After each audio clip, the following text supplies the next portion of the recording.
Paper leak हुए, क्या उसमें माफियाओं का राज रहा और कैसे इन 35 लाख बच्चों का भविष्य आज अंधकार की कागार पे खड़ा हुआ है। दूसरा आईपीएल है जिसमें युवाओं के भविष्य के साथ खेल होता है, जो है Indian paper leak. Chartered accountancy को क्लियर कर यहां पहुंचा हूं सर।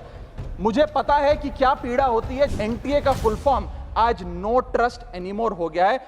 सर, इस देश में दो शिक्षा व्यवस्थाएं हैं। एक शिक्षा व्यवस्था है अरविंद केजरीवाल जी की शिक्षा व्यवस्था, जिसमें दिल्ली में वर्ल्ड क्लास स्कूल बनाए गए, बढ़िया करिकुलम, क्वालिटी एजुकेशन दी गई और एक शिक्षित भारत का, शिक्षित राष्ट्र बनाने का सपना लेकर आम आदमी पार्टी, अरविंद केजरीवाल जी आगे बढ़े। एक दूसरी शिक्षा व्यवस्था है सर, जिस शिक्षा व्यवस्था में परीक्षा शिक्षा माफिया जन्म लेता है, जिसके तहत आज लाखों बच्चों का भविष्य अंधकार की कागार पे खड़ा है। मैं बात कर रहा हूं नीट यूजी और यूजीसी नेट की, जिसमें कुल मिलाकर करीब 35 लाख बच्चों का एग्जामिनेशन हुआ। हमने देखा, देश भर में देखा कि कैसे उस एग्जामिनेशन को पेपर लीक हुए, क्या उसमें माफियाओं का राज रहा और कैसे इन 35 लाख बच्चों का भविष्य आज अंधकार की कागार पे खड़ा हुआ है। वो 35 लाख बच्चे आज इस संसद टीवी को देख रहे हैं इस उम्मीद से कि शायद उनके अधिकारों की, उनके हकों की बात होगी। भारत देश एक बहुत युवा देश है। भारत की 65% आबादी 35 साल से कम आयु की है। मैं आपको बताना चाहूंगा कि इस दुनिया के सबसे युवा देशों में भारत आता है, जहां जापान की पॉपुलेशन की औसत उम्र 50 साल है, इटली की 48 साल है, जर्मनी की 46 साल है, यूनाइटेड किंगडम की 40 साल है, चीन की 40 साल है। जहां विकसित देश बूढ़े होते जा रहे हैं, भारत देश जवान हो रहा है। भारत की औसत उम्र आज मात्र 29 साल है। लेकिन हमने इस युवा भारत के लिए किया क्या? मैं आपको बताना चाहूंगा कि भारत में दुनिया की सेकेंड हाईएस्ट स्टूडेंट पॉपुलेशन है। अगर आप प्राइमरी, सेकेंडरी और हायर एजुकेशन को जोड़ लें तो कुल मिलाकर 31 करोड़ आबादी भारत देश की स्टूडेंट्स कहलाती है, यानी कि पढ़ाई लिखाई का काम करते हैं। लेकिन उन युवाओं के लिए हमने किया क्या? मैं बताना चाहता हूं कि इस व्यवस्था ने, इस सरकार ने उन लोगों के लिए क्या किया। 2 आईपीएल हैं सर इस देश में।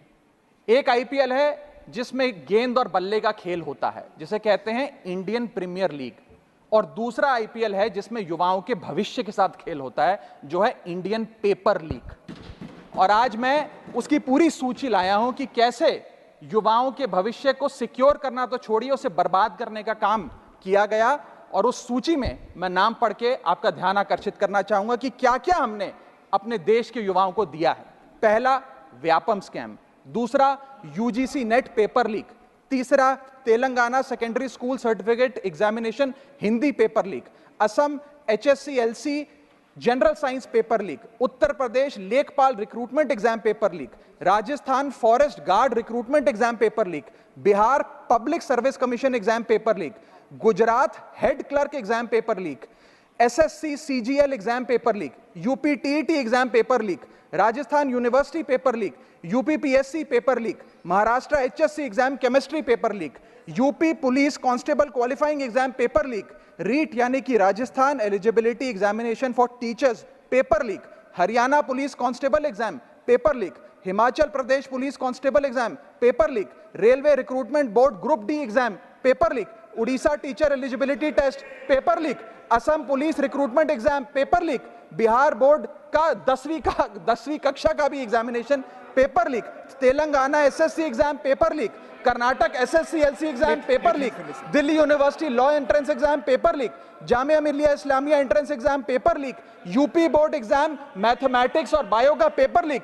Rajasthan teacher recruitment exam paper leak. और इस साल का नीट का 2024 का पेपर लीक। माननीय राघव चड्ढा जी, ये ऑथेंटिकेट करके आप यहाँ मैं दूंगा सर, सारी रिपोर्ट दूंगा। Thank you sir. आज हम अपने देश के युवाओं को एक अच्छी शिक्षा व्यवस्था नहीं दे पाए, नौकरियां नहीं दे पाए, बेरोजगारी चरम पर है, ऑर्गेनाइज सेक्टर की बेरोजगारी चरम पर है और अनऑर्गेनाइज सेक्टर की तो आंकड़ों की क्या बात करी जाए। सर मैं इन स्टूडेंट्स की पीड़ा इसलिए भी समझता हूं क्योंकि मैं खुद स्टूडेंट रहा हूं।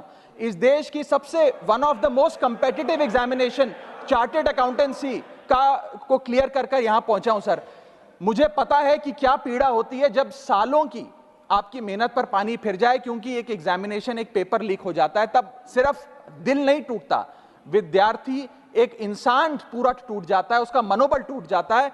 आज उस मनोबल को हमें सबको मिलकर एड्रेस करने की आवश्यकता है। और आज मैं उन युवाओं की ओर से, नीट से संबंधित उन 35 लाख स्टूडेंट्स की ओर से सरकार से 5 सवाल पूछना चाहूंगा। और वो पूछने से पहले ये बताना चाहूंगा कि एनटीए, जो जिसे नेशनल टेस्टिंग एजेंसी का नाम देके जिसका गठन किया गया था कि वो युवाओं के भविष्य के लिए कुछ कारगर कदम उठाएगी, एक ट्रांसपेरेंसी से एग्जामिनेशन कराएगी, उस एनटीए का फुल फॉर्म आज नो ट्रस्ट एनीमोर हो गया है।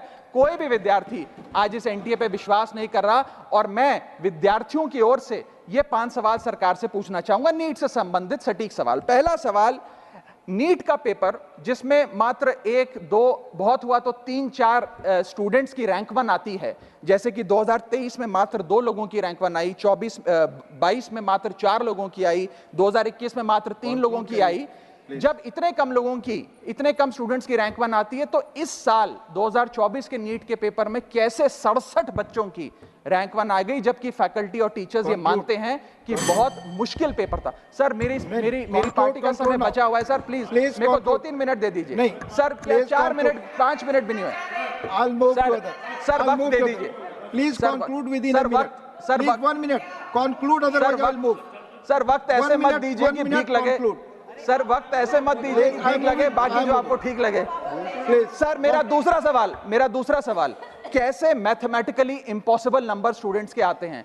इस एग्जाम में या तो 720 नंबर आएंगे जिसके सारे जवाब सही हैं, और अगर एक भी गलत हो गया तो आप 715 नंबरों पे आ जाएंगे।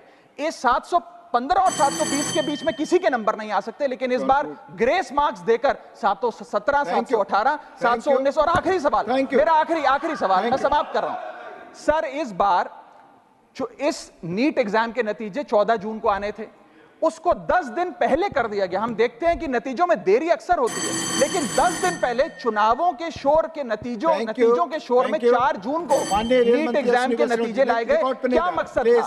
क्या माननीय सांसद, धन्यवाद सभापति महोदय। मान्यवर सांसद जी ने जो ग्रुप डी एग्जाम रेलवे के बारे में कहा है, वो फैक्चुअली इन्होंने इनकरेक्ट कहा है, सदन को मिसलीड कर रहे हैं। मैं फैक्चुअल पोजीशन आपको बना देता हूं। Group D exam sir, group D exam 191 cities, 551 centre, 99 shift, 33 days, 15 languages में हुआ। 1,11,00,000 एप्लीकेंट्स ने एग्जाम दिया, और बिना कोई कहीं पर एक भी सिंगल शिकायत के टोटल रेलवे ने 1.5 लाख लोगों को अपॉइंटमेंट दिया है। और ये कृपया अपना विड्रॉ करें अथवा एक्सपंज किया जाए। चेयर हैज ऑलरेडी डायरेक्टेड कि ऑथेंटिकेट करके देंगे, प्लीज आप ऑथेंटिकेट करके देंगे। You have raised, minister has replied, no I am it's not debate sir, no debate. You have raised the point, he has clarified it. No, आप writing में दे दीजिएगा। I have already told it, authenticate please. No,